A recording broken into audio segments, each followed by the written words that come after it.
নানা অনিশ্চয়তার মধ্যেই পাকিস্তানে আজ শুরু হচ্ছে ইরান যুক্তরাষ্ট্র যুদ্ধবিরতি সংলাপ। তেহরানের সঙ্গে আলোচনা করতে ইসলামাবাদে মার্কিন প্রতিনিধি দল।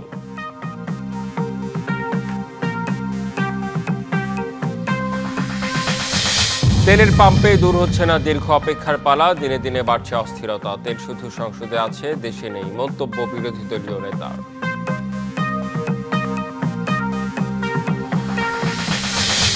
সিন্ডিকেটে বাজার নিয়ন্ত্রিত হয় এমন কথা দেশ থেকে মুছে ফেলা হবে বললেন বাণিজ্য মন্ত্রী। সাপ্লাই চেইনে যুক্ত হবে এই মডেল।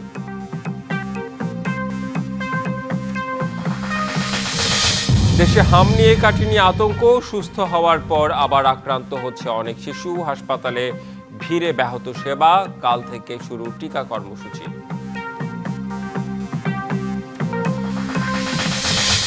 আসছে একাধিক তীব্র তাপপ্রবাহ, গরমের পারদ উঠতে পারে ৪২ ডিগ্রি পর্যন্ত, আছে একাধিক কালবৈশাখীর পূর্বাভাস। দেখছিলেন নাসির সিনটেক্স গ্রুপ সংবাদ শিরোনাম, জানাবো খবরের বিস্তারিত, সাথে আছি রেদওয়ান আহমেদ। যুদ্ধবিরতির ১০ দফা দাবি নিয়ে আনুষ্ঠানিক আলোচনার জন্য পাকিস্তানে পৌঁছেছেন ইরানের পার্লামেন্টের স্পিকার ও পররাষ্ট্রমন্ত্রী আব্বাস আরাকচি। অন্যদিকে পররাষ্ট্রমন্ত্রী জেডি ভ্যান্সের নেতৃত্বে পাকিস্তানে এসেছে যুক্তরাষ্ট্রের প্রতিনিধি দলও। তবে লেবাননে হিজবুল্লাহর সাথে যুদ্ধবিরতিতে ইসরায়েল রাজি না হওয়ায় এখনও সংলাপ নিয়ে অনিশ্চয়তা রয়েই গেছে।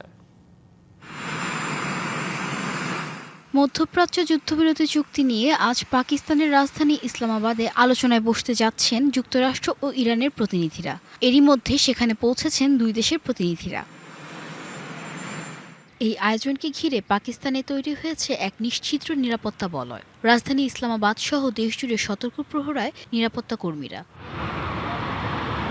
গেল ৭ই এপ্রিল ইরানের প্রস্তাবিত ১০ দফা চুক্তির উপর হতে যাচ্ছে এই আলোচনা। শুক্রবার ইরানের পার্লামেন্টের স্পিকার বাঘের গালিবাফের নেতৃত্বে ইসলামাবাদে পৌঁছেছেন পররাষ্ট্রমন্ত্রী আব্বাস আরাকচি ও বেশ কয়েকজন উচ্চপদস্থ কর্মকর্তারা। তবে আলোচনা কখন শুরু হবে এই বিষয়ে এখনও কিছু জানায়নি কোনো পক্ষ। মার্কিন ভাইস প্রেসিডেন্ট জেডি ভ্যান্স বলেন, এই আলোচনা নিয়ে আশাবাদী তিনি। এটি ইতিবাচক হবে বলেও প্রত্যাশা তার। যুক্তরাষ্ট্রের প্রেসিডেন্ট ডোনাল্ড ট্রাম্প যেমন বলেছেন, যদি ইরান সৎভাবে আলোচনায় অংশ নিতে চায় তাহলে আমরাও অবশ্যই খোলা মনে এগিয়ে যেতে প্রস্তুত। এদিকে লেবাননের সাথে আলোচনায় বসতে রাজি হলেও সেখানে হামলা অব্যাহত রেখেছে তেল আবিব। তারা জানায়, লেবানন নিয়ে আলোচনা হলেও হিজবুল্লাহর সাথে যুদ্ধবিরতি নিয়ে কোনো আলোচনা করবে না ইসরায়েল। আশা করা যাচ্ছে আগামী সপ্তাহে ওয়াশিংটনে দুই দেশের মধ্যে আলোচনা হওয়ার সম্ভাবনা রয়েছে। এদিকে গেল বুধবার লেবাননে চালানো হামলায় মৃতের সংখ্যা বেড়ে দাঁড়িয়েছে ৩.৫ শতাধিকে। এ সংখ্যা আরও বাড়তে পারে বলে ধারণা করা হচ্ছে। Rahnuma Fermin, DBC news desk. মধ্যপ্রাচ্য যুদ্ধ নতুন মোড় নিয়েছে। ইরান যুক্তরাষ্ট্র রয়েছে ২ সপ্তাহের যুদ্ধবিরতিতে। এরপরও দেশে তেলের বাজার স্থিতিশীল হয়নি। রাজধানী সহ সারা দেশে ফিলিং স্টেশনে গ্রাহকদের ভিড় কমেনি। এ চিত্র রাজধানী জ্বালানি তেল পাম্পের। গতকাল থেকে ভোক্তারা দাঁড়িয়ে আছেন পাম্পের সামনে। অপেক্ষায় থাকা চালকরা বলছেন, ২৪ থেকে ২৫ ঘন্টা লাইনে দাঁড়িয়ে থাকার পরেও মিলছে না তেল। এদিকে অনেক সময় কর্তৃপক্ষের স্বেচ্ছাচারিতার কারণে ভোগান্তি বাড়ছে বলেও দাবি করেন চালকরা। আমি প্রাইভেট কারে তেল নিতে আসছি, অকটেন নিতে আসছি গতকালকে সকাল ৮টায়, এবং সারাদিন গেল, সারা রাত্র গেল, এখন আমি এই সিরিয়ালে আছি আর কি। আজকে সকাল 10টায় দিবে বলছিল, পরে আমরা এখানে ভোরে আসছি 4টায়। মহাখালী রেলগেট থেকে সিরিয়াল দিয়ে এখানে এই যে আর হয়তো ৫-৬টা গাড়ি পরে পাবো আর কি। বিরক্তিকর, কারণ আমরা এতক্ষণ সিরিয়াল দেওয়ার পরেও যদি কেউ সবার আগে এসে উল্টাভাবে ঢুকে যায়, এটা তো মানা যায় না। তবে অ্যাপের কারণে তেলের সঠিক ব্যবহার নিশ্চিত হবে এমনটাই বলছেন কর্তৃপক্ষ। অ্যাপসটা প্রথমে যিনি ক্লায়েন্ট ওনাকে রেজিস্ট্রেশন করতে হবে অনলাইনে। রেজিস্ট্রেশন করার পরে ইনি পাম্পে আসবেন। পাম্পে আসার পরে আমাদের যে অপারেটর আছে সে অপারেটর অ্যাসাইন করা আছে সিস্টেমেটিক্যালি। অপারেটরের কাছে উনি কিউআর কোডটা দেবেন, আর আমাদের কিউআর কোডটা ম্যাচ করে ওনার নামে যে বরাদ্দকৃত যে তেল থাকে সেটা আমরা দিই। পরীক্ষামূলকভাবে 2টি পাম্পে চালু হয়েছে ফুয়েল পাস অ্যাপ। এটি পুরোপুরি চালু হলে তেল সমস্যা অনেকটাই নিরসন হবে বলে জানিয়েছেন জ্বালানি ও খনিজ সম্পদ বিভাগের সিনিয়র সহকারী সচিব। বিষয়টা হচ্ছে, এই মুহূর্তে যেহেতু মানুষের মধ্যে প্যানিক কাজ করছে, আমরা অ্যাপসটা মূলত পাইলটিং প্রোগ্রাম হিসেবে আমরা সোনার বাংলা ফুয়েল স্টেশন এবং ট্রাস্ট ফিলিং স্টেশন, এই দুটাতে প্রাথমিকভাবে চালু করেছি। তো এই দুটাতে হচ্ছে আমরা এবং এটি পরবর্তীতে যে সবার জন্য বাধ্যতামূলক করা হবে। তুষার আহমেদ, ডিবিসি নিউজ, ঢাকা। জনগণের অধিকার পায়ের তলায় পিষ্ট করার ষড়যন্ত্র চলছে বলে অভিযোগ করেছেন জামায়াতের আমির ডাক্তার শফিকুর রহমান। হুঁশিয়ারি দিয়েছেন, যে কোনো বিষয়ে সরকারকে চুল পরিমাণ ছাড় দেয়া হবে না।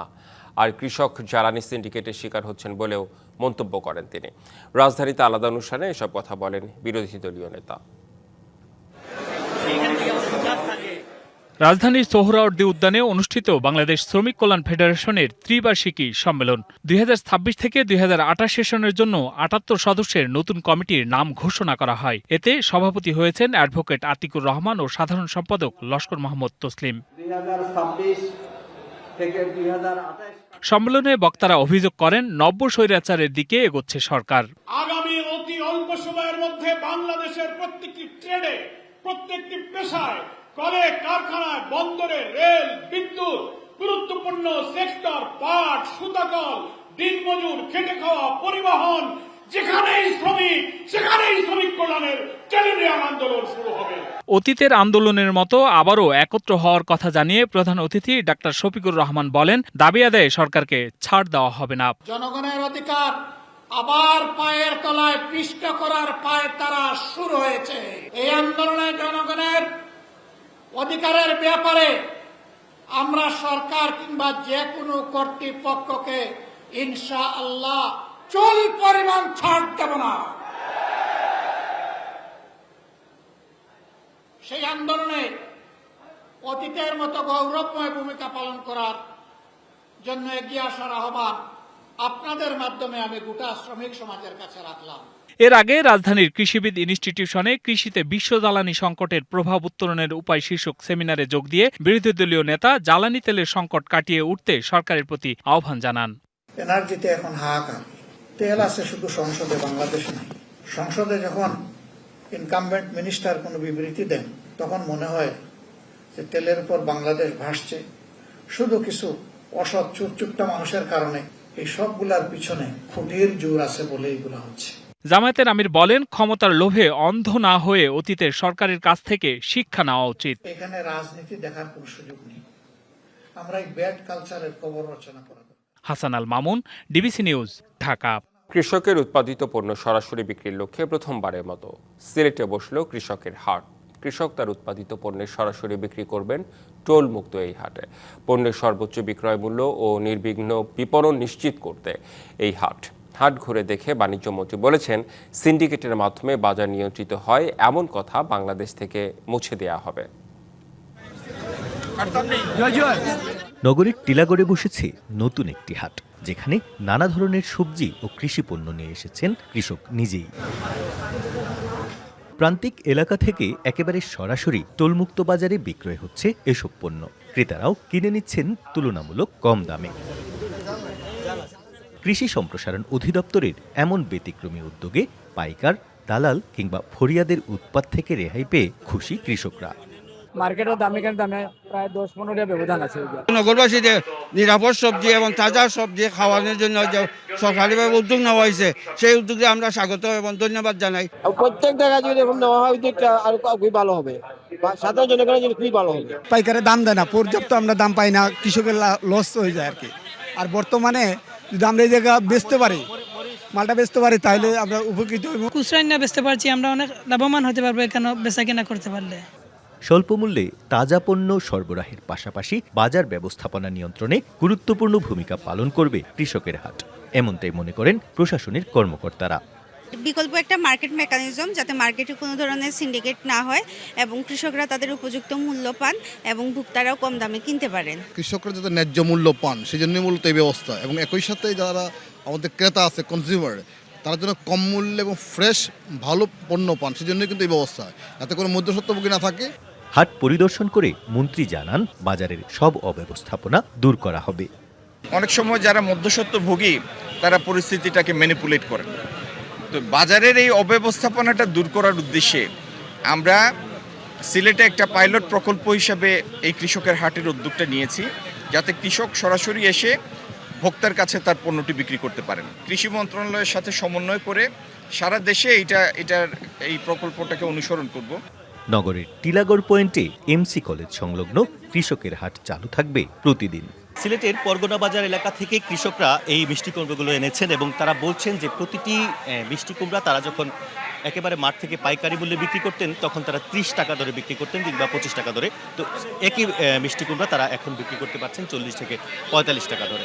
অর্থাৎ কৃষক সরাসরি উপকৃত হচ্ছেন এ ধরনের বাজার থেকে, ভোক্তারাও পাচ্ছেন সহজে এবং কম মূল্যে একেবারেই তাজা পণ্যটি। তো সকলের দাবি এ ধরনের উদ্যোগ যেন ছড়িয়ে পড়ে দেশের বিভিন্ন প্রান্তে। প্রত্যুষ তালুকদার, ডিবিসি নিউজ, সিলেট। জাতীয় সংসদের সংরক্ষিত নারী আসনের জন্য দ্বিতীয় দিনের মতো দলীয় মনোনয়ন ফর্ম বিক্রি করছে বিএনপি। প্রথম দিনে বিক্রি হয় 500-রও বেশি ফর্ম। রাজধানী নয়াপল্টনে বিএনপির কেন্দ্রীয় কার্যালয়ে রবিবার পর্যন্ত চলবে এই কর্মসূচি। এখন পর্যন্ত জমা পড়েছে 19টি। নির্বাচন কমিশন ঘোষিত তফসিল অনুযায়ী মনোনয়নপত্র জমা দেওয়ার শেষ তারিখ 21শে এপ্রিল। মনোনয়নপত্র যাচাই বাছাই হবে 22 ও 23শে এপ্রিল। আপিল করা যাবে 26শে এপ্রিল। আপিল নিষ্পত্তি হবে 27 ও 28শে এপ্রিল। প্রার্থিতা প্রত্যাহারের শেষ সময়ে 29শে এপ্রিল। বিএনপির যুগ্ম মহাসচিব রুহুল কবির রিজভী বলেন, গণতান্ত্রিক রীতি অনুযায়ী প্রার্থী বাছাই করা হবে।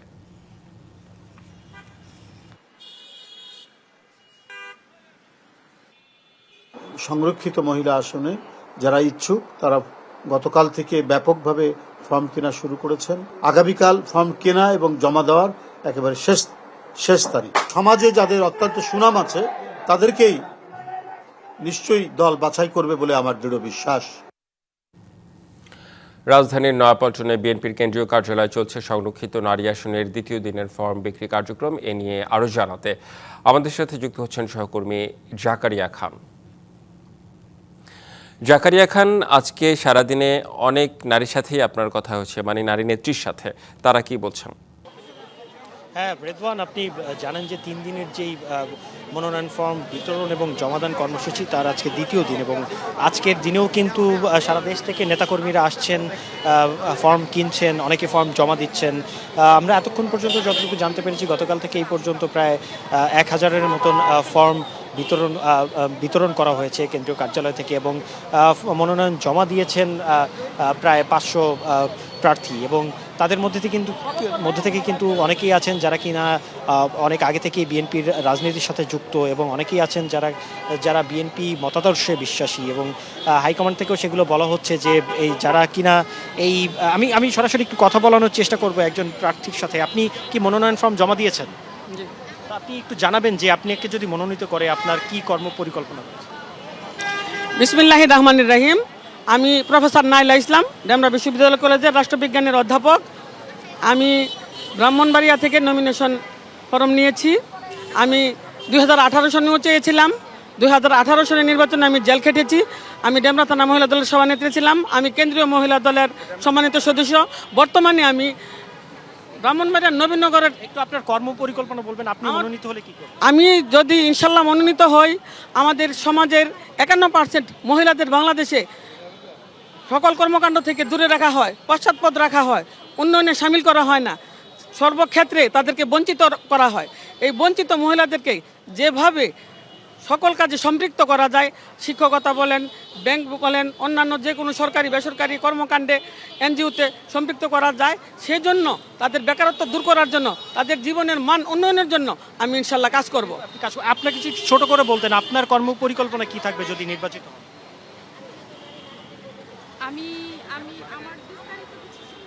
আচ্ছা, আমরা রেদওয়ান, আমি আসলে শুনছিলেন যে যারা মনোনয়ন ফর্ম কিনছেন এবং জমা দিচ্ছেন তারা আসলে কি করতে চান তাদের দলের জন্য, দেশের মানুষের জন্য। তো কেন্দ্রীয় কার্যালয় থেকে আমার কাছে এতটুকুই ছিল সর্বশেষ মনোনয়নপত্র জমাদান এবং উত্তোলনের। নিশ্চয়ই তারাও তাদের নানা পরিকল্পনার কথা আপনাকে জানাচ্ছিলেন। ধন্যবাদ আপনাকে। দেশে দিন দিন হামের প্রাদুর্ভাব উদ্বেগজনক হারে বাড়ছে। হাসপাতাল থেকে চিকিৎসা নিয়ে আংশিক সুস্থ হয়ে বাড়ি ফেরার পর আবারও অসুস্থ হয়ে পড়ছে শিশুরা। ভর্তি হতে হচ্ছে বিভিন্ন হাসপাতালে। এরই অংশ হিসেবে রাজধানীর বাংলাদেশ শিশু হাসপাতাল ও ইনস্টিটিউট জরুরি বিভাগের সামনে সকাল থেকেই রোগীর পরিবার ও স্বজনদের দীর্ঘ লাইন দেখা গেছে। অসহনীয় গরমের মধ্যে লাইনে দাঁড়িয়ে টিকিট কাটতে গিয়ে অসুস্থ হচ্ছেন অনেকেই। স্বজনদের দাবি, গুরুতর অসুস্থ ও নবজাতকের ক্ষেত্রে টিকিট ব্যবস্থার পরিবর্তনের। এদিকে হামের চিকিৎসা নিতে আসা শিশুদের যথাযথ চিকিৎসা দিতে হিমশিম খাচ্ছেন হাসপাতাল কর্তৃপক্ষ।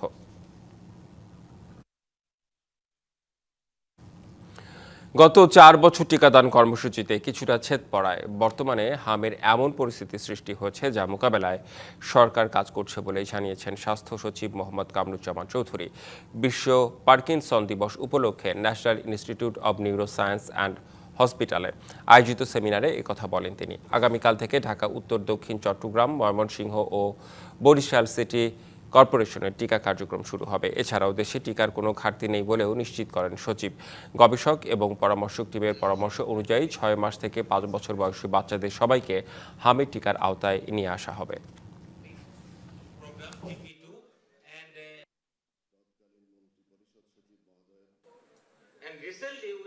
গত 4 বছর এই টিকাদান কর্মসূচিতে কিছুটা ছেদ পড়েছিল। বিভিন্ন পকেটে আমাদের এই শিশুদেরকে টিকা দেয়া হয়নি। এতে করে আমাদের উপর একটু চাপ পড়েছে। আমরা ইনশাআল্লাহ যে পরিস্থিতি উদ্ভব হয়েছে আমরা চেষ্টা করছি সবাই মিলে আমরা এটাকে মোকাবেলা করার। গত বছর ডেঙ্গুর হটস্পট, এবার হামের। এভাবে প্রতি বছরে একের পর এক ব্যাধিতে বিপর্যস্ত বরগুনার বাসিন্দারা। চলতি বছরে পর্যন্ত জেলায় হামে আক্রান্ত হয়েছেন 39 জন, আর উপসর্গ নিয়ে হাসপাতালে ভর্তি 210 শিশু। এখন পর্যন্ত প্রাণ হারিয়েছে 5 শিশু। স্বাস্থ্য খাতে জনবল স্বল্পতা ও জলবায়ু পরিবর্তনে উপকূলীয় জেলাটিতে রোগবালাই ছড়িয়ে পড়েছে দাবি চিকিৎসকদের। গত বছর ডেঙ্গুর হটস্পট থাকা বরগুনায় এবার ভয়াবহতা দেখাচ্ছে হাম। দেশের দক্ষিণের এই জেলায় চলতি বছর এ পর্যন্ত হাম ও হামের উপসর্গ নিয়ে হাসপাতালে ভর্তি প্রায় 2 শতাধিক শিশু। এমনকি মৃত্যুও হয়েছে কোমলমতি শিশুদের। আক্রান্তের মধ্যে নবজাতক থেকে 10 বছর বয়সী শিশুও আছে। অথচ হামের প্রথম ডোজ টিকা দেয়া হয় 9 মাস বয়সে ও পরের ডোজ দেয়া হয় 15 মাস বয়সে। স্থানীয়রা বলছেন সংশ্লিষ্টদের দায়িত্বে অবহেলায় এমন পরিস্থিতি। ওষুধটা বাইরে থেকে কেনা লাগতেছে, যা যা যা দেয় লিখে দেয়, বাইরে থেকে কিনে আসি। এ জায়গায় কিছুই আর কি ওষুধ দেয় না, লেখে দেয়, সিস্টেমরা লেখে দেয়, আমরা বাইরে থেকে আনি।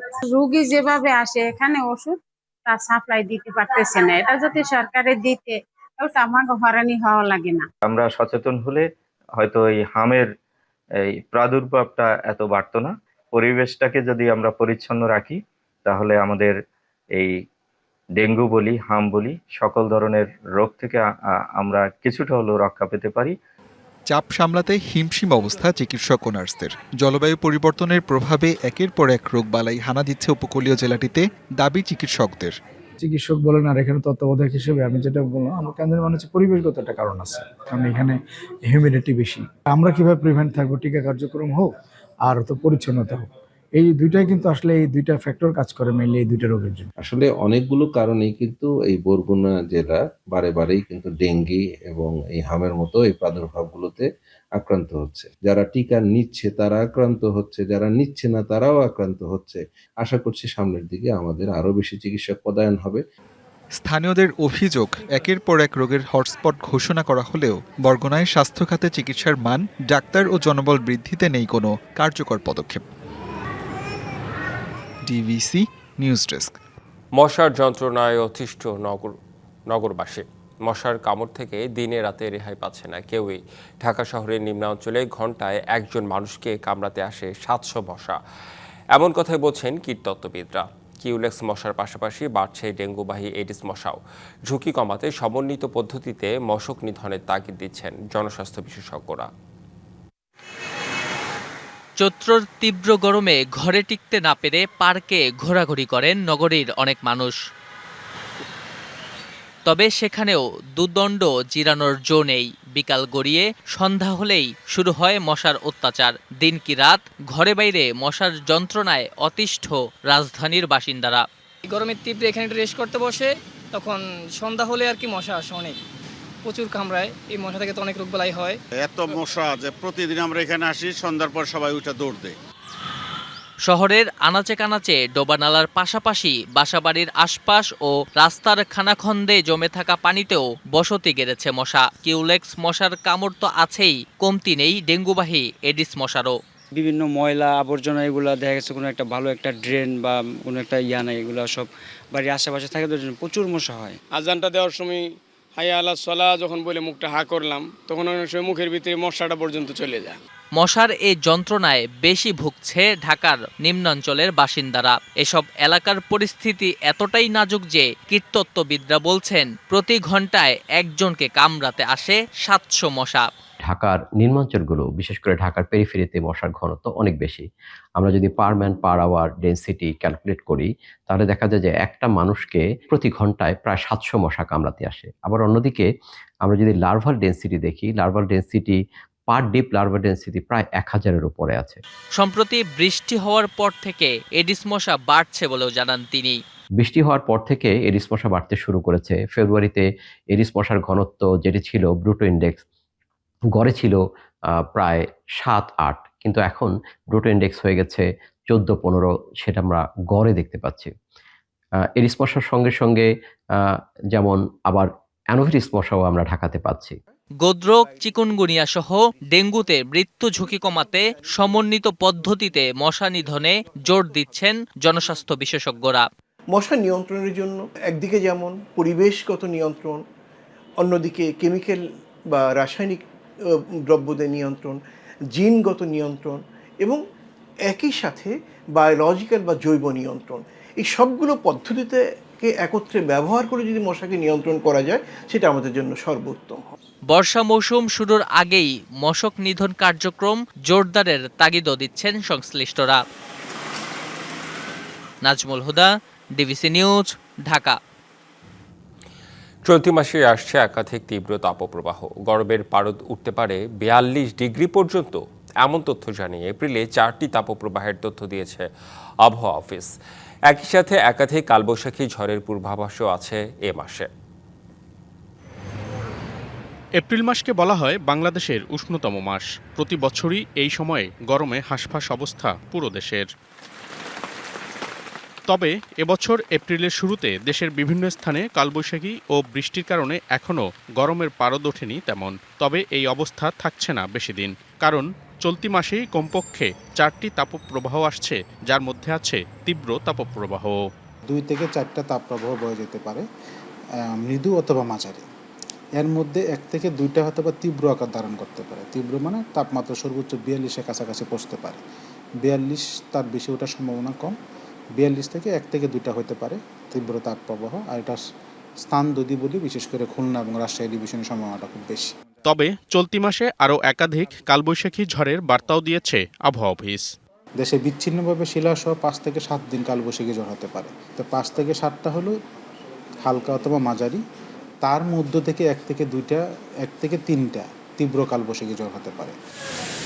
এদিকে এপ্রিলের প্রথম সপ্তাহে একাধিক কালবৈশাখী ঝড় এবং একটি মৃদু তাপপ্রবাহ বয়ে গেছে দেশে। মনিরুল সোহাগ, ডিবিসি নিউজ, ঢাকা। ধরন পরিবর্তন হয়ে নকল চলে গেছে ডিজিটাল ডিভাইসে, আর অনেক পরীক্ষক খাতা দেখার সময় অন্যের সহায়তা নেন। তাই খাতা দেখা ঠিক আছে কিনা তা পরীক্ষা করা হবে। সেই সাথে শিক্ষকরা ঠিকমতো ক্লাস নেন কিনা সিসি ক্যামেরা দিয়ে তা পর্যবেক্ষণ করা হবে। দুপুরে রাজশাহী মেডিকেল কলেজ অডিটোরিয়ামে রাজশাহী শিক্ষা বোর্ড, মাদ্রাসা শিক্ষা বোর্ড এবং কারিগরি শিক্ষা বোর্ড কেন্দ্রীয় সচিবদের সাথে মতবিনিময় সভায় এসব কথা বলেন শিক্ষামন্ত্রী ডক্টর আনাম এহসানুল হক মিলন। মন্ত্রী বলেন, যারা লেখাপড়া বাদ দিয়ে টিকটক করে বেড়ায় তাদের নিয়ে চিন্তা নেই, বরং যারা লেখাপড়া করে তাদের জন্যই চিন্তা। জেলা প্রশাসকরা যে জেলায় কর্মরত তাদের সন্তানরা সে জেলার স্কুলেই পড়বে, জানান শিক্ষামন্ত্রী।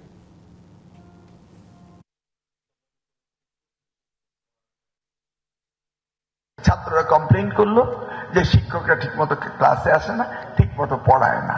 আমাকে তো কাজ করতে হবে, আমি ক্লোজ সার্কিট ক্যামেরা লাগাবেন। তবে এই যে ইলেকট্রনিক ডিভাইস, এই যে অন্য কিছু, এগুলির জন্য তো আমাদের সেই ব্যবস্থা নিতে হবে। এবার বেশি কিছু করার দরকার নেই, সিম্পলি আমরা ক্লোজ সার্কিট ক্যামেরার কথা বলেছি। উৎসবমুখর পরিবেশে চলছে 21তম ঢাকা ট্রাভেল মার্ট। রাজধানীর প্যান প্যাসিফিক সোনারগাঁও হোটেলের পদ্মা হলে চলছে এই আয়োজন। এবারের মেলায় বিশেষ আকর্ষণ হিসেবে রয়েছে মালয়েশিয়ার হেলথ কেয়ার ট্যুরিজম। আজ শেষ হবে এই মেলা। এতে অংশ নিয়েছে IHH হেলথ কেয়ার, সানওয়ে মেডিকেল এবং ন্যাশনাল হার্ট ইনস্টিটিউটের মতো বিশ্বসেরা প্রতিষ্ঠানগুলো। মালয়েশিয়ার উন্নত চিকিৎসা সুবিধার তথ্য পেয়ে উচ্ছ্বাস প্রকাশ করেন মেলায় আগতরা। হেলথ কেয়ার ট্যুরিজমে বাংলাদেশকে বিশেষভাবে দেখছে মালয়েশিয়া। ভিসা প্রক্রিয়া সহজ করতে ভিসা সুবিধা এবং ওয়ান স্টপ সার্ভিস রোগীদের অভিজ্ঞতাকে আরও স্বাচ্ছন্দ্যময় করে তুলেছে কাজ করে যাচ্ছে দেশটি। মেলায় অংশ নিয়েছে দেশি বিদেশি 90টি প্রতিষ্ঠান। বাংলাদেশিদের জন্য উন্নত চিকিৎসা সেবা দেবে থাইল্যান্ডের মেড পার্ক হাসপাতাল, যাতে থাকবে বিশেষ ছাড়। রাজধানীর একটি হোটেলে আয়োজিত সংবাদ সম্মেলনে চিকিৎসা সেবা সংক্রান্ত নানা বিষয় তুলে ধরেন দেশটি থেকে আসা আগত বিশেষজ্ঞরা। এ সময় বাংলাদেশি রোগীরা সহজে চিকিৎসা নিতে পারবেন এবং তা কি কি সেবা পাবে তা তুলে ধরেন তারা। জানান, ক্যান্সার ছাড়াও হৃদরোগ, অর্থোপেডিক, শিশু রোগ সহ অন্যান্য চিকিৎসা সেবা নিশ্চিত করাই হাসপাতালটির লক্ষ্য। বাংলাদেশিদের জন্য মেড পার্ক নামক হাসপাতালে রয়েছে বিশেষ হেল্প ডেস্ক, যেখানে বাংলা ভাষাভাষী কোঅর্ডিনেটররা অনুবাদ সহ অন্যান্য সহায়তা পাবে গ্রাহক। পাশাপাশি গুরুতর অসুস্থ বাংলাদেশি রোগীদের জন্য হাসপাতালটি এয়ার অ্যাম্বুলেন্স সেবাও দিয়ে থাকে। 550 শয্যা বিশিষ্ট হাসপাতালটিতে বিভিন্ন দেশের প্রশিক্ষণপ্রাপ্ত চিকিৎসক দ্বারা 40টিরও বেশি বিশেষায়িত বিভাগে সেবা প্রদান করা হয়।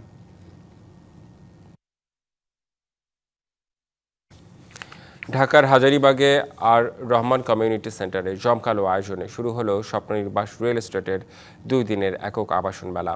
মেলা উদ্বোধন করেন স্বপ্ননিবাস রিয়েল এস্টেট লিমিটেডের পরিচালক সৈয়দ নাজমুল করিম সহ কোম্পানির কর্মকর্তারা। এখানে সেখানে প্লট নয়, প্লটটি যেন ঢাকায় হয়, এই স্লোগানকে সামনে রেখে মাত্র 29টি প্লটের জন্য গ্রাহক পাচ্ছেন বৈশাখী ঝোড়ো অফার। প্রথম দিনেই মেলা প্রাঙ্গণে ছিল ক্রেতা সমাগমের উপচে পড়া ভিড়। মানব ইতিহাসে আবারও এক রোমাঞ্চকর অধ্যায়। চাঁদের চারপাশে 10 দিনের রোমাঞ্চকর অভিযান শেষে নিরাপদে পৃথিবীতে ফিরেছেন আর্টেমিস 2 মিশনের 4 নভোচারী। প্রায় অর্ধ শতাব্দী পর এমন মানবযাত্রা নতুন করে উন্মোচন করল মহাকাশ অভিযানের সম্ভাবনা। এমন সাফল্যে অভিনন্দন জানিয়েছেন মার্কিন প্রেসিডেন্ট ডোনাল্ড ট্রাম্প। ঘণ্টায় 24,000 মাইল বেগে বায়ুমণ্ডল পেরিয়ে পৃথিবীর বুকে নিরাপদে অবতরণ করল ওরিয়ন স্পেসক্রাফট। ক্যাপসুলটি ক্যালিফোর্নিয়ার সান দিয়েগো উপকূলে প্রশান্ত মহাসাগরে সফলভাবে অবতরণ করে। 10 দিনের ঐতিহাসিক চন্দ্রাভিযানের পর এই প্রত্যাবর্তন সূচনা করল নতুন যুগের। সমুদ্রে ভেসে থাকা ক্যাপসুল থেকে নভোচারীদের উদ্ধার করতে দ্রুত পৌঁছে যায় উদ্ধারকারী দল। একে একে বের করে আনা হয় 4 নভোচারীকে। প্রথমে ফ্রন্ট পোর্চ নামে ছোট নৌযানে, এরপর হেলিকপ্টারে করে নিয়ে যাওয়া হয় মার্কিন নৌবাহিনীর জাহাজ USS জন পিয়ার মুরথায়। সেখানে তাদের প্রাথমিক চিকিৎসা ও শারীরিক পরীক্ষা শুরু হয়। এই অভিযানে অংশ নেন commander Reid Wiseman, Victor Glover, Christina Koch এবং কানাডার জেরেমি হানসেন। প্রায় 6,94,000 মাইল পথ পাড়ি দিয়ে চাঁদের দূরবর্তী অংশ পর্যন্ত পৌঁছান তারা, যা ভেঙে দেয় অ্যাপোলো 13 এর পুরনো রেকর্ড। এই মিশন গড়েছে একাধিক ইতিহাস। প্রথম অশ্বেতাঙ্গ হিসেবে চাঁদের কক্ষপথে ভ্রমণ করেন ভিক্টর গ্লোভার, প্রথম নারী হিসেবে কৃতিত্ব অর্জন করেন ক্রিস্টিনা কোক, আর প্রথম অমার্কিন হিসেবে যোগ দেন জেরেমি হানসেন। অভিযানের সময় চন্দ্রপৃষ্ঠে উল্কাপাতের বিরল দৃশ্য সরাসরি পর্যবেক্ষণ করেন তারা। মিশন শেষে এক সংবাদ সম্মেলনে নাসার কর্মকর্তারা জানান, অর্ধ শতাব্দীর বেশি সময় পর চাঁদের কাছাকাছি মানুষ পাঠিয়ে নিরাপদে ফিরিয়ে আনাই ছিল এই মিশনের সবচেয়ে বড় অর্জন। এটি সত্যি নাসার জন্য একটি অবিস্মরণীয় দিন। আমরা তাদের চন্দ্র ভ্রমণ শেষে নিরাপদে পৃথিবীতে ফিরিয়ে এনেছি। আমাদের জন্য এটি একটি ঐতিহাসিক অভিযান। দলকে আগের চেয়েও অনেক দূরে নিয়ে যাওয়া হয়েছে। এটি একটি অসাধারণ কৃতিত্ব। আমাদের এখনো অনেক কিছু করার আছে। এই সাফল্যে উচ্ছ্বাস প্রকাশ করেছেন মার্কিন প্রেসিডেন্ট ডোনাল্ড ট্রাম্প। সামাজিক মাধ্যম ট্রুথ সোশ্যালে দেয়া পোস্টে তিনি আর্তেমিস 2 মিশনের নভোচারীদের অভিনন্দন জানান। আগামীতে মঙ্গল গ্রহে যাত্রার লক্ষ্য নিয়েও আসার কথা জানান ট্রাম্প। নাসা বলছে এই সফল মিশন 2028 সালের মধ্যে চাঁদের দক্ষিণ মেরুতে মানুষ পাঠানোর পরিকল্পনাকে আরও এক ধাপ এগিয়ে নিয়েছে। ইর্তেজা চৌধুরী, ডিবিসি নিউজ ডেস্ক। কোনো পরিবর্তন ও নতুন মুখ ছাড়াই নিউজিল্যান্ডের বিপক্ষে 3 ম্যাচ সিরিজের প্রথম 2 ওয়ানডের জন্য 15 সদস্যের দল ঘোষণা করল বিসিবি। গেল মার্চে পাকিস্তানের বিপক্ষে ঘোষিত ওয়ানডে দলটাই বহাল রেখেছে প্রধান নির্বাচক হাবিবুল বাশারের প্যানেল। আগামী 17 ও 20 এপ্রিল মিরপুরে অনুষ্ঠিত হবে সিরিজের প্রথম 2 ম্যাচ। দেশের ক্রিকেট ইতিহাসে প্রথমবারের মতো 4 জনের নির্বাচক প্যানেল হাজির হোম অব ক্রিকেটের প্রেস কনফারেন্স রুমে। Chief selector Habibul Bashar Sumon and ব্রাদার্সের প্রথম অ্যাসাইনমেন্ট হোমে নিউজিল্যান্ডের বিপক্ষে ওডিআই ও টি20 সিরিজ। নির্বাচক প্যানেলের চেয়ারম্যান হাবিবুল বাশার আগেই জানিয়েছিল বিসিবি 3 ম্যাচের সিরিজের প্রথম 2 ওয়ানডের জন্য ঘোষণা করা হবে দল। সেটাই করলেন নির্বাচকরা। ঘোষণায় চমক একটাই, গেল পাকিস্তান সিরিজের জন্য ঘোষিত ওয়ানডে দলটাই কিউইদের বিপক্ষে থাকলো অপরিবর্তিত। তবুও নামগুলো আরও একবার ঘোষণা করলেন সুমন।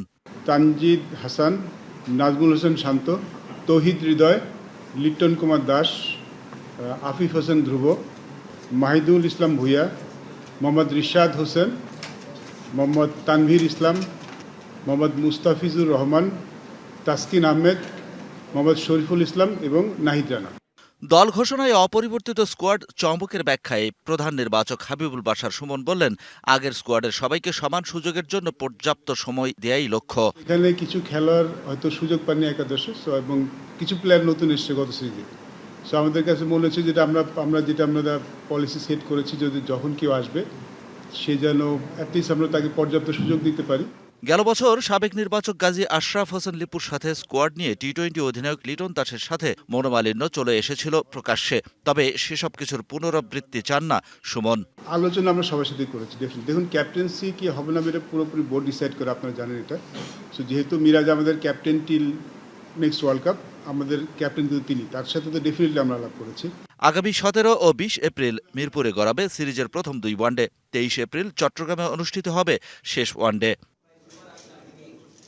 Shahan Papon, DBC news, Dhaka. কোনো ক্রিকেটারকে পর্যাপ্ত সুযোগ না দিয়ে জাতীয় দল থেকে বাদ দিয়ে দেওয়ার সংস্কৃতি থেকে বের হতে চান প্রধান নির্বাচক হাবিবুল বাশার সুমন। 2027 ওয়ার্ল্ডে বিশ্বকাপ স্কোয়াড নিয়েও কোনো পরীক্ষা নিরীক্ষায় যেতে চান না সুমনরা। নিউজিল্যান্ডের বিপক্ষে দল ঘোষণা করতে এসে এসব কথা বলেন জাতীয় দলের নির্বাচক প্যানেলের সদস্যরা। বাশারের নেতৃত্বাধীন নির্বাচক প্যানেলের প্রথম অ্যাসাইনমেন্ট ছিল নিউজিল্যান্ড সিরিজ। তবে কোনো চমক ছাড়াই গেল সিরিজে খেলা দলটার প্রতি আস্থা রেখেছে বাশার নাইমরা। পাকিস্তান সিরিজের 3 ম্যাচেই একই একাদশ নিয়ে খেলেছিল বাংলাদেশ।